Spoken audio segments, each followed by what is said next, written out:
What is up, guys? My name is Coriola, and welcome to episode 6 of my Out of the Park Baseball 18 franchise here with, the Arizona Diamondbacks.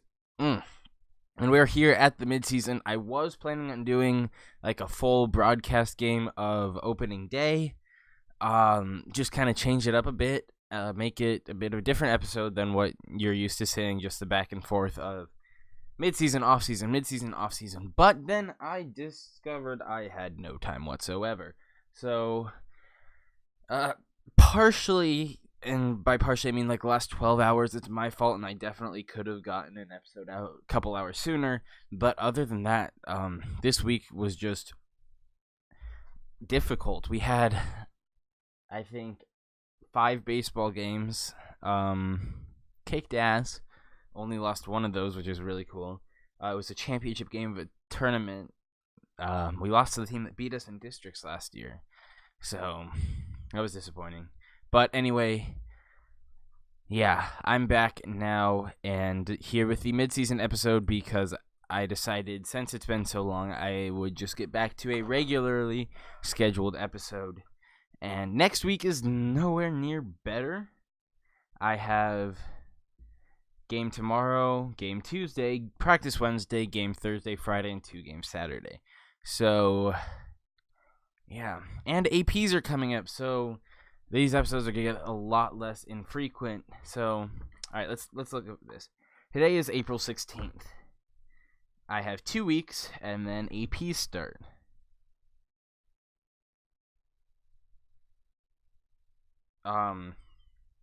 Yeah, 2 weeks from tomorrow is my AP Chem. AP, holy shit.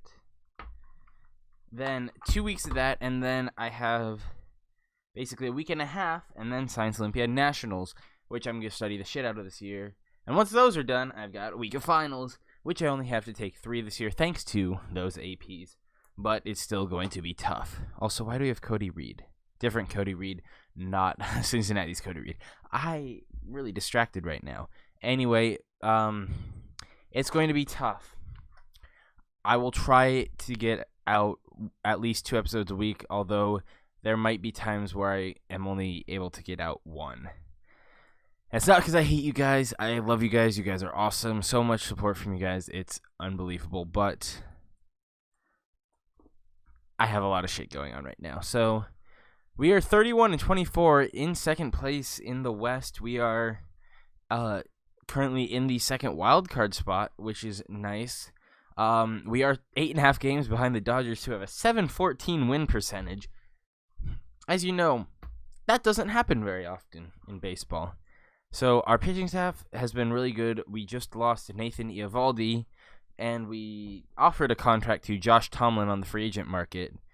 And we are looking to bring him in as our 5th starter.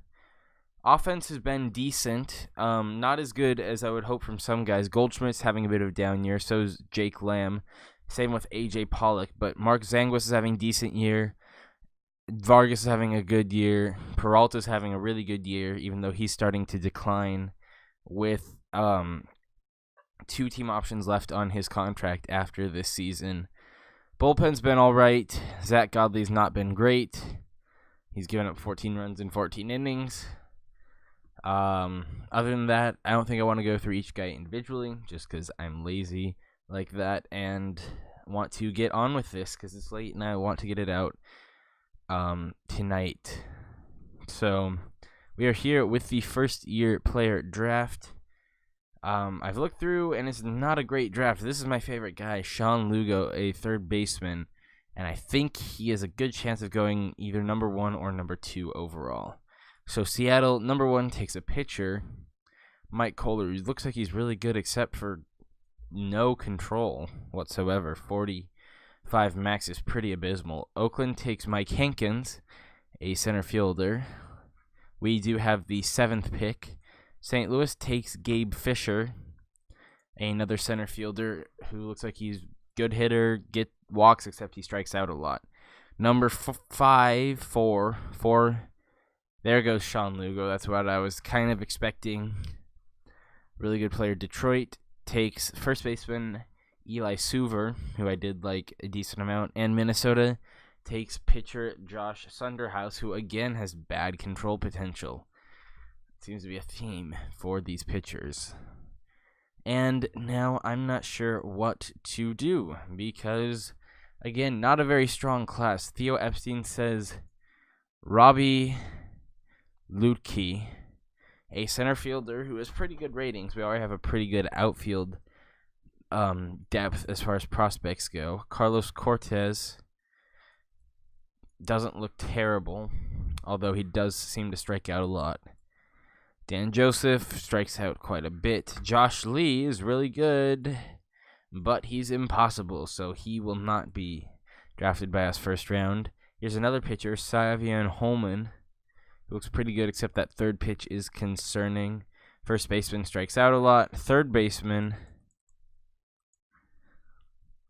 man, not. Here's a guy like Jorge Zamaripa, because I'm gonna Zamaripio. Yeah, I like him. He looks like he's got really good power. Here's a closer. Left fielder, who I looked at earlier. Shortstop, David Hamilton. Good contact. Looks like a good OBP guy, except the strikeouts, again, are concerning. Juan Pineda, a pitcher. He looks pretty good. Another reliever. Another starter, and then got Jake Copeland, Ernesto Cota, Tim Hannon. Where's the guy? Here it is, Robbie Ludke, who it suggested that I take, who Theo suggested I take, although I think he might be there for the second round. I like Juan Pineda right now, probably the most, and I'm going to take, or David Hamilton. I do like the idea of getting a good shortstop prospect, or Zamaripa. Zamaripa is also good power hitting outfield bat.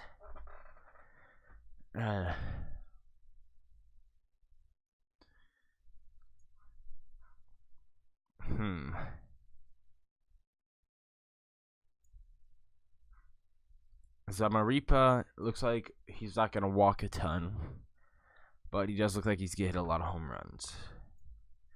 Pineda, low move, just doesn't seem to have great written all over him. I'm going to go with Jorge's. David Hamilton looks like he's going to strike out a lot. OSA ratings are a lot better on him, in my opinion. Crap, I have no idea. Oh, I loaded OSA. Show me Theo. I don't know what I'm going to do here. I could listen to him and take Ludke, but alright, I'm going to take the shortstop David Hamilton. And that is my pick. Second round, Ludke is gone. So we got a decent shortstop. Now what's left?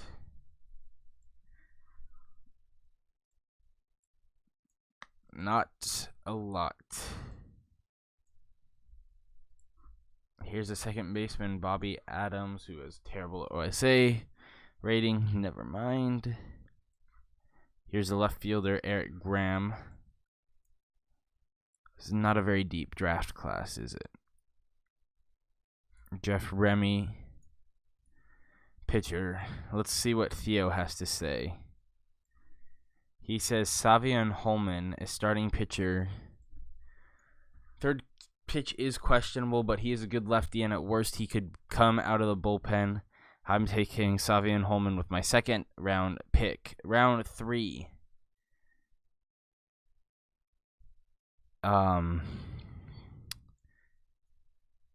I don't like relying on the scouting director a lot, but I honestly don't know what to do here.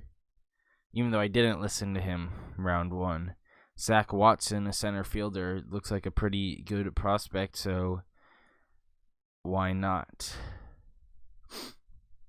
I did like Eric Graham, another outfielder, so let's take him round 4. And then Jeff Remy's still there, so we'll take him. 2.5-star pitcher. Man, we've not had a lot of very good draft classes so far. Ken Kenny. At this point, it's just having the game's just suggesting me to take half-star guys. Chris Singleton. Anyone who really stands out to me? We already have a couple outfielders, and Reynolds doesn't look that good. Singleton doesn't look terrible. First baseman who can't hit for power, that's exactly what I want. Yeah, I think I'm pretty much done with this draft. Kind of disappointing. I'm just going to have him simulate the rest of the draft. So, yeah, kind of a weird draft. Took a shortstop round 1, who I think has a chance of being pretty good. Also, unfortunately, Cole Sands, the guy we took first round last year, is not doing so hot in the minor leagues. As you can see, he is down to a 1-star potential, thanks to his crappy movement rating and his stuff only being projected to be a 60. Jose Albertos, however, who we got from the Cubs in that big deal, is looking to be our second pitching prospect behind, obviously, Jason Groom. On the offense, top prospect is still Keston Hiria, although he is out in, I believe he's in Double-A right now. He's hitting 280 in Double-A. He was hitting 256 in Triple-A where he started the season. Luis Sierra, a second baseman, is hitting 251 in Triple-A. He might see his call up later this year. As far as other prospects, Raymond Fuentes is not really a prospect. Adam Hazley's out for a long time. Yeah, Matt McPherson, who actually, I had a Diamondback save in OOTB 16, and he was a beast. Let me tell you that. I'm actually really looking forward to, he will definitely spend time on my Major League roster. I really wish Socrates Brito was not out of options, because I would call it Matt McPherson right now, if I could. But anyway, that's it for this part. I'll see you guys back at July 2nd for the start of International Amateurs.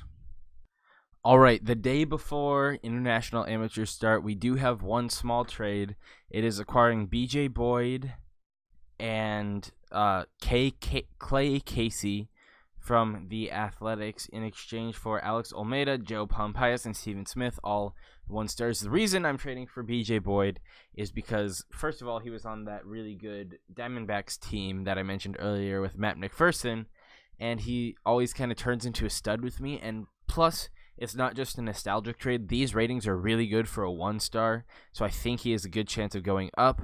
And then we also get another decent outfield prospect, just kind of because I could, and give up 3 prospects who I don't really care about. So I am happy with that trade. BJ Boyd will have to go to AAA after I put him on the 40-man. And we DFA'd Tyler Wilson to bring back Robbie Ray, who actually got injured instead of Nathan Eovaldi, as I may have told you earlier in the game. Or maybe that was just in my head, I'm not quite sure. We are still in second place. Did go on a bit of a losing skid to start the month of June.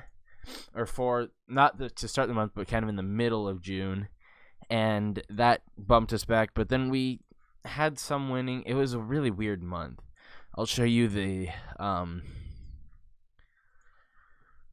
not what is it called? Just the schedule and how we did. All right, I prefer of these free agents. I like Sergio Maestas, and we could really use an heir to Paul Goldschmidt, and so I'm going to offer him not that much money, obviously, but just the max $5 million. He will be our one big prospect for this offseason, as we do have to call up a couple guys.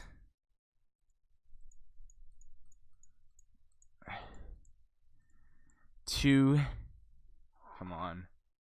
DSL team, there we go. All right. And because of this max cap thing, there's a good chance I'll be in a bidding war where we're both offering $5 million. And, oh, never mind, he signed straight away. So that's cool, as we lose 2 out of 3 to Los Angeles to start the month of July.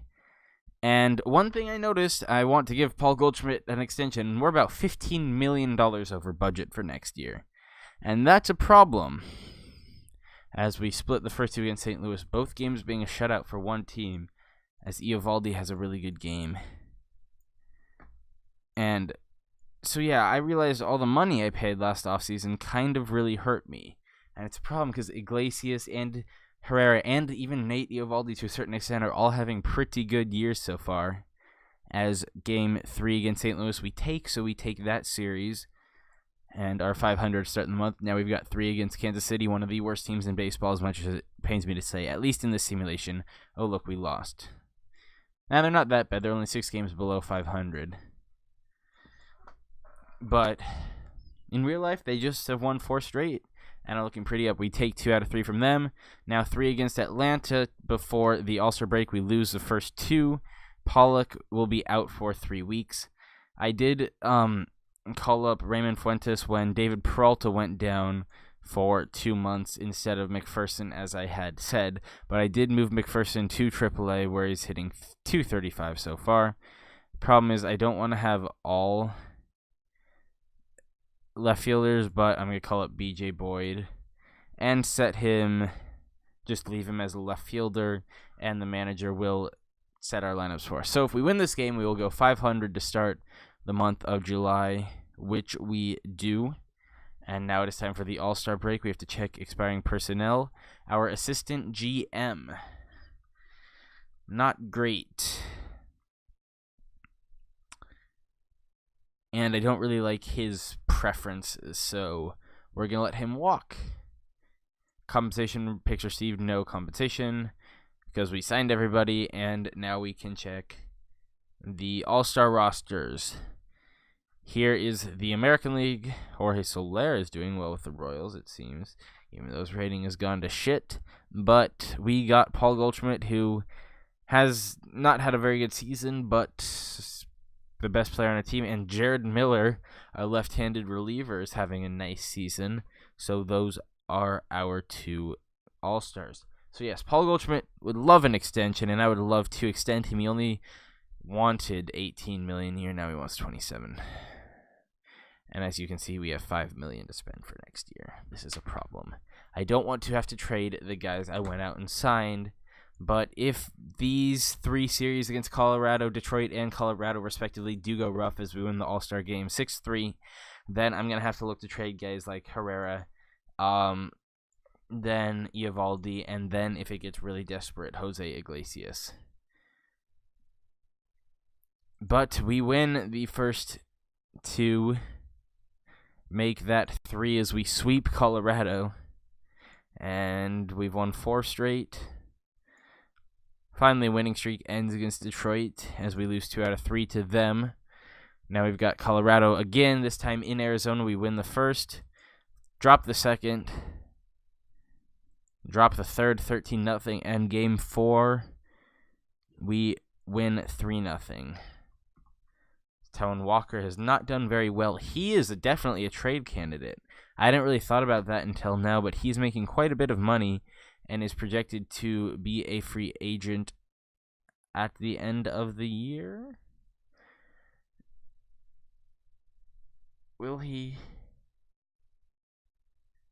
he's getting arbitration next year, so we wouldn't get a compensation pick if we held on to him till the end of the year. Let's see what type of trade we are being offered for him. A lot of old and expensive veterans. That's not great. A lot of good old and expensive veterans, but at the same time they're old and expensive, and they're veterans. So that's kind of a no-go there. Eovaldi is having a pretty nice start to his season. He's making less money than Walker is projected to next year. Kevin Plawecki I saw as an offer. But we do have Oscar Hernandez. There's Chris Davis. Aldemus Diaz. Okay. What have we got? Jonathan Scope. It's quite a bit of money. Here's one. Mark Matthias. A really good second baseman. What if I could trade him for Jose Iglesias? Or even better, Taijuan Walker. David Hamilton starting pretty well in Single A. I saw the can and I was confused because it was but it meant Kane County. Okay. Who could make this work besides Eovaldi? Just Banda, Bradley. Yeah, players I'm not quite ready to give up yet. So let's bang out a big deal right here. Am I comfortable giving up Taijuan Walker? He's projected to make quite a bit of money next year, $7 million, while Eovaldi's only supposed to make $5 million. Walker is 3 years younger than Eovaldi, and we could get a compensation pick for him rather soon, although we could make this work pretty easily. Antonio Cox, how good is he? Not great. So we could get Mark Matthias for just this. What else? Because they seem to like Cox. Does that open it up a bit? Not really.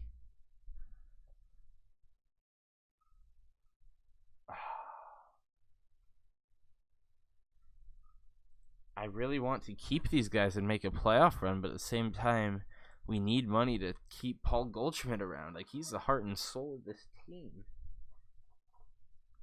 I think we'd be devastated to lose him. And just one draft pick for him is definitely not worth it. Kelvin Herrera is supposed to make $13 million next year. It's probably the one I spent too much money on in the offseason. I think Iglesias and Eovaldi were not bad deals. But Kelvin Herrera is good, but he's a luxury we can't really afford right now. Both figuratively and quite literally. So if we could get a cheap reliever for Herrera in return, I would like that, but it does not seem to be likely. Yeah, all these guys are really expensive. Who's offering the most? Baltimore, do you have any young relievers who aren't making a crap ton of money? Or starters, actually. Kevin Gausman's making quite a bit. Dylan Bundy. And if we could get Dylan Bundy, that would be a steal. Yeah, I know. I'd have to have a very good player. What about Nathan Eovaldi? For Dylan Bundy? Wow. Can we do this without Eovaldi? Because I'm kind of liking him right now. Does not appear so. Shocker. I know. That Kelvin Herrera isn't enough to land a Dylan Bundy. He's having a pretty bad season. What about Taijuan Walker? A little bit more. Yeah, we could get this done right here.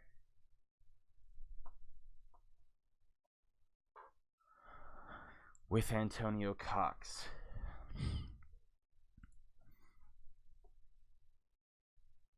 He would have 2 years left with us. He's not nearly expensive. This frees up quite a bit of money right now, and presumably $20 million next year.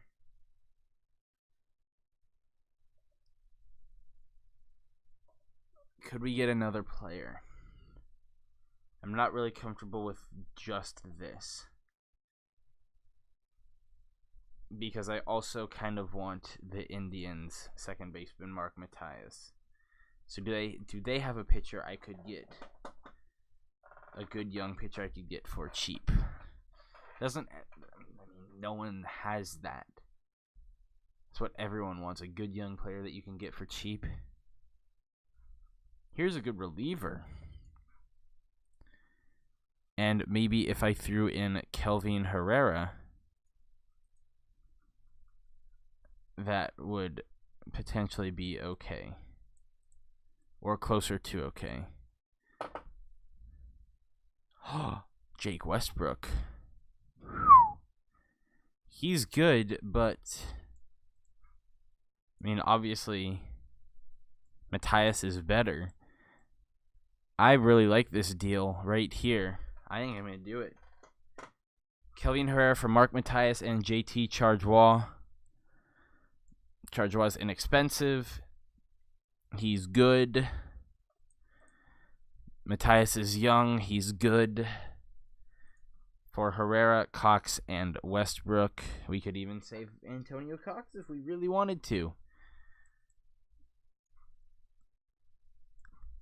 We could do both of these. Ah, crap. I can't do that without Antonio. Wait, I could. Oh. Do I want to do both of these trades right now? Fuck it. Let's do it. Boom. There's one. Go over to Baltimore. Boom. Those are two big-ass deals right there. And, you know, this might have been a terrible decision, but it's interesting, and interesting is better in my opinion. So Bundy, all three of these guys will be added to the active roster, or to the 40-man roster. Bundy and Chargois will be added to the... All three will be added to the 40-man. Those two will be added to the active roster to start with. And Vargas is kind of struggling now. Does he have option? He does. So we'll add Mathias to the active roster. Set his position back to second base. Sort him by position instead of money like it was. And simulate through the trade deadline. That's pretty big. Dylan Bundy has an extra year of service, and in my opinion, he's at least equally as good as Taijuan Walker. As we sweep St. Louis, Archie Bradley, pitcher of the month. He is having a fantastic season right now. BABIP is kind of low. Walks are kind of high. That's why. But still, Dylan Bundy, since coming over, has had one quality start. He's supposed to start again against Johnny Cueto in San Francisco. Caleb Fleck is now our closer, which I don't love, but Chargois as the setup man is pretty good, so I'll trust the manager on this one. Obviously, I can't do anything about it. Lineups-wise, Mathias starting second baseman, already hitting 286. So, yeah, that is it for this episode. You know, like I said, might be a bad idea, but it's interesting and fun. And, hey, that's what sells. So, thank you. We do have a surplus of second baseman now, but the nice thing is Mathias can play shortstop if needed be. So, yeah, Jose Iglesias. This offseason, Jose Iglesias might be traded if we just need a little bit more money. Also, Brock Holt is probably going to be a free agent after the season, so we'll have to see about him. Chris Owings probably not coming back. Yeah, I'm happy with the way this episode went. I hope you are too. I hope you guys enjoyed watching, and I hope to see you back next time for maybe some playoffs. All right, I'm out. Thanks, guys. Really means a lot. Goodbye.